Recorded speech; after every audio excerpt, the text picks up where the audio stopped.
विद्यार्थियों, आपका स्वागत है आपके अपने वेदिका क्लासेज के यूट्यूब चैनल में। आज हम बात करेंगे इलेक्शन और वायरमैन फर्स्ट ईयर के थ्योरी सब्जेक्ट की मोस्ट क्वेश्चंस की, जो आपके एनसीईआरटी एग्जाम और विभिन्न प्रकार के प्रतियोगिता परीक्षाओं की दृष्टि से बहुत ही महत्वपूर्ण है। आज का अपना पहला क्वेश्चन इस तरीके से है कि परिपथ में कुल संधारित्र की गणना करो। यानी कैपेसिटर दे रखे हैं 3 अलग अलग मास के और उनको एक ही सर्किट में जोड़ा गया है और पूछा है इनका कुल मान क्या होगा।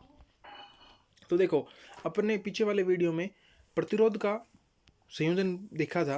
20 प्रतिरोध दो तरीके से एक श्रेणी में समांतर में संयोजित किया जाता है। उसी तरीके से जो आपका संधारित्र या जिसे अपन कैपेसिटर कहते हैं, उसको भी अपन दो तरीके से सर्किट में जोड़ सकते हैं, एक श्रेणी में और दूसरा समांतर में। तो यहाँ पे जोड़ा गया कैपेसिटर का क्रम अपना है श्रेणी क्रम। देखो, और श्रेणी क्रम में जुड़े कैपेसिटर को जोड़ने का फॉर्मूला होता है 1/CT बराबर 1/C1 1/C2 1/C3। इस फॉर्मूले के अनुसार जब अपन सभी मानों को जोड़ेंगे, एलसीएम लेके हल करेंगे, तो अपना ऑप्शन आएगा 6 माइक्रोफेरेड। तो बी ऑप्शन यहाँ पे अपना राइट आंसर होगा। नेक्स्ट क्वेश्चन देखते हैं, संधारित्र की इकाई क्या होगी। यानी कैपेसिटर का जो इकाई है उसको किस में मापा जाता है। यानी संधारित्र की इकाई आपको पता है माइक्रोफेरेड होती है, तो सी ऑप्शन अपना राइट आंसर होगा।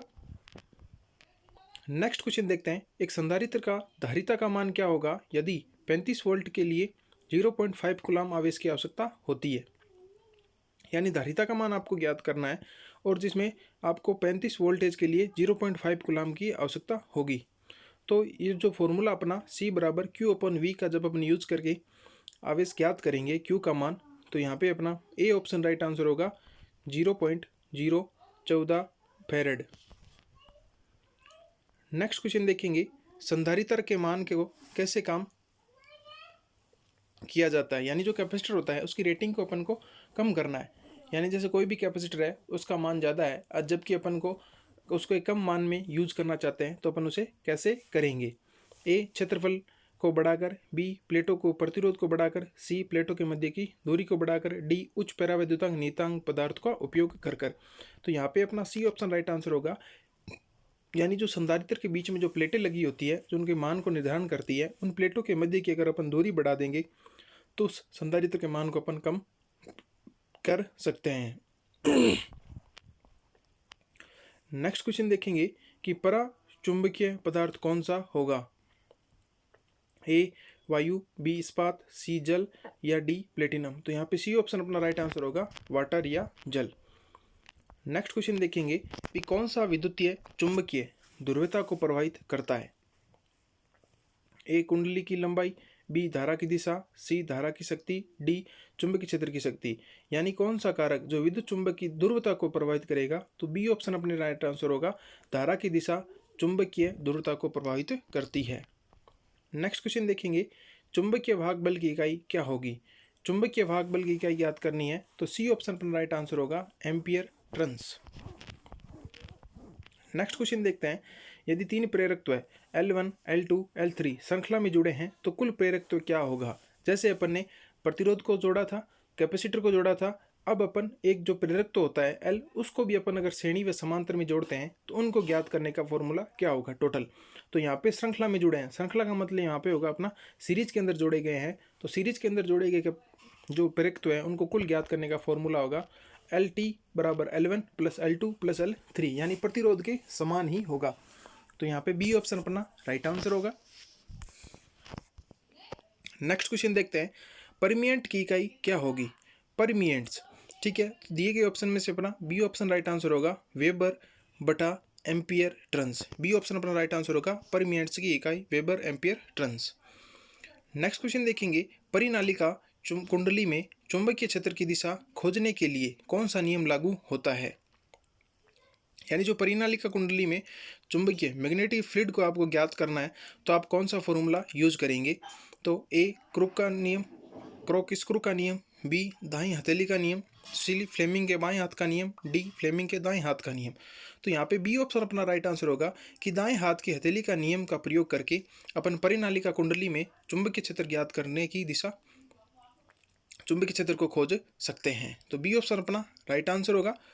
नेक्स्ट क्वेश्चन देखते हैं कि श्रेणी परिपथ में जुड़े कुल संधारित्र का गणना करो। यानी आपको फिर से देखो 3 संधारित्र दे रखे हैं जिनका संयोजन श्रेणी में दे रखा है और तीनों का मान अलग अलग है और इनको जोड़ना है। तो श्रेणी में जुड़े कैपेसिटर को ज्ञात करने का फॉर्मूला होता है 1/CT, यानी कुल CT मतलब टोटल कैपेसिटर बराबर 1/C1, 1/C2, 1/C3, 1/C4। इसी तरीके से तीन मान दे रखे हैं तो तीनों का अपन गणना करेंगे। तो यहाँ पे अपना डी ऑप्शन राइट आंसर होगा 40 माइक्रोफेरेड। नेक्स्ट क्वेश्चन देखेंगे कि श्रृंखला में विभिन्न वोल्टेज रेटिंग संधारित्र को जोड़ने से पहले क्या सावधानी बरतनी चाहिए। यानी एक श्रृंखला यानी सीरीज क्रम में अपन विभिन्न प्रकार की रेटिंग के अलग अलग संधारित्र को यूज कर रहे हैं तो आप क्या सावधानी रखोगे। ए, सभी संधारित्र एक ही निर्माता के होने चाहिए, यानी इनका जो मेड हो या कंपनी एक होनी चाहिए। बी, प्रत्येक कैपेसिटर की वोल्टेज ड्रॉप उसकी वोल्टेज रेटिंग से कम होनी चाहिए। सी, कुल कैपेसिटर का मान संधारित्र के नियमित मान से कम होना चाहिए। डी, प्रत्येक संधारित्र का ब्रेकडाउन वोल्टेज समान होना चाहिए। तो यहाँ पे अपना बी ऑप्शन राइट आंसर होगा कि प्रत्येक कैपेसिटर का जो वोल्टेज ड्रॉप है वो उसकी वोल्टेज रेटिंग से हमेशा ही कम होना चाहिए। बी ऑप्शन राइट आंसर होगा अगर आप विभिन्न प्रकार के कैपेसिटरों का यूज सीरीज के अंदर कर रहे हैं तो। नेक्स्ट क्वेश्चन होगा कौन सा पदार्थ अनुचुंबकीय पदार्थ है। अनुचुंबकीय, ए क्लिट वायरिंग, बी कॉपर, सी बिस्मिथ, डी ग्रेफाइट। तो यहाँ पे बी ऑप्शन अपना राइट आंसर होगा कॉपर, जो आपका पैरामैग्नेट या अनुचुंबकीय पदार्थ कहलाता है। नेक्स्ट क्वेश्चन देखेंगे, यानी आपको बीएच वक्र दे रखा है और उस बीएच वक्र में जो एक्स भाग है वो किसको अंकित करता है। तो जो आप इसका पूर्ण रूप से अच्छे से अध्ययन करेंगे तो यहाँ पे अपना ए ऑप्शन राइट आंसर होगा क्रॉसियो सीवीटी एक्स भाग को अंकित करता है शून्य बिंदु पर। नेक्स्ट क्वेश्चन देखेंगे, विद्युत परिपथ में चालकता के लिए चुंबकीय सर्किट में समान शब्द क्या होगा। यानी चालकता के समान, जैसे अपन विद्युत परिपथ के अंदर चालकता का यूज करते हैं शब्द का, उसी अनुसार चुंबकीय परिपथ के अंदर कौन से शब्द का प्रयोग करेंगे। तो यहाँ पे बी ऑप्शन अपना राइट आंसर होगा परिमिएंट। चुंबकीय परिपथ में विद्युत परिपथ की चालकता के समान यूज किया जाता है। बी ऑप्शन अपना राइट आंसर होगा परमिएंट। नेक्स्ट क्वेश्चन होगा रिलेक्टेंस की इकाई क्या होगी। रिलेक्टेंस की इकाई से संबंधित क्वेश्चन है तो यहाँ पे सी ऑप्शन अपना राइट आंसर होगा एम्पियर टर्न्स बटा वेबर। सी ऑप्शन अपना राइट आंसर होगा। नेक्स्ट क्वेश्चन देखते हैं, यदि विद्युत आवेश Q तथा वोल्टेज V है तो संधारित्र C की सही अभिव्यक्ति क्या होगी। यानी फॉर्मूले से संबंधित क्वेश्चन है अपना। इसमें आपको कुछ नहीं करना, सिर्फ आपको अगर फॉर्मूला याद है तो वही फॉर्मूला होगा C बराबर Q/V होता है। तो ए ऑप्शन यहाँ पर अपना राइट आंसर होगा। ध्यान रखना फॉर्मूले में C बराबर Q/V करना होगा आपको। ए ऑप्शन राइट आंसर होगा। नेक्स्ट क्वेश्चन देखते हैं, आप एक विद्युतीय चुंबक की खींचने की ताकत कैसे बढ़ा सकते हैं। यानी जो इलेक्ट्रिक मैग्नेट होती है उसकी जो पावर को कैसे अपन इंप्रूव कर सकते हैं। ए, क्षेत्र की तीव्रता बढ़ाकर, बी, कुंडली में करंट कम कर कर, सी, कुंडली में घुमावों की संख्या कम कर कर, डी, पदार्थ के बीच वक्र को बढ़ाएंगे। तो यहाँ पे अपना ए ऑप्शन राइट आंसर होगा कि क्षेत्र की तीव्रता बढ़ाकर अपन उस क्षेत्र की जो चुंबकीय क्षमता होती है उसको अपन बढ़ा सकते हैं। ए ऑप्शन यहाँ पे अपना राइट आंसर होगा। नेक्स्ट क्वेश्चन देखते हैं, फ्लक्स घनत्व हमेशा चुंबकीय बल रेखाओं से पीछे रहता है, किसको परिभाषित करेगा।